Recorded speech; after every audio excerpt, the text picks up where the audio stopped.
जोबलांगासिनो गाहाम सानफोरा, मोजां बोथोरफोरा, मोजां दिनफोरा सानफा एफा मुगाजों लोगोसे बेफोरखौ नुनानै मा नों दाबो सानो नामा गाज्रि गोसो लानानै जिउ खुंबाय थानो, गाज्रिजोंनो गफबनानै थाबाय थानो?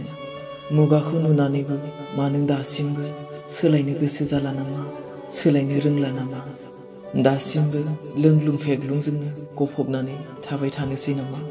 सिगां मोजां दिनफोर थानाय समाव, मुगाया मोजां थानाय समाव नों गोसो बायदि थाबायदोंमोन, गोसो बायदि जादों लोंदोंमोन, नों सोलायासै।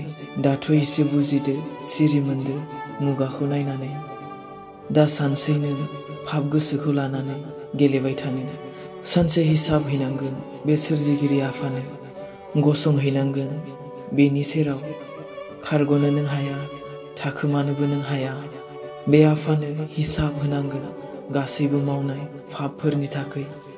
फैदो अनजाग्राफोर, बे गिलु बालु मुगायाव, बे जोबनाय मुगायाव पापजोंनो गफबनानै दाथासै।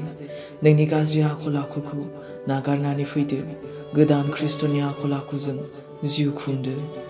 गारदो नोंनि थगायनाय, रायखोमालायनाय, गारदो नोंनि गाज्रि जानाय लोंनाय, गारदो नोंनि गाज्रि आखल आखुखौ। गाज्रि पापफोरा बेजोंनो फैयो, बेजोंनो मोदाय खुलुमनाय जायो। बोसोना बुङो संसारजों दा गोरोबफा, नोंसोरो गोसोखौ थालायै सोलायनानै गोदान गोसो खालाम, इसोरनो हगारनानै हो। इसोरनि गोसोआ मा, मोजाङा माखौ बुङो, इसोरा माजों खुसि जायो आरो गोग्गोआ मा, बेफोरखौ नोंसोरो मिथिनो हागोन।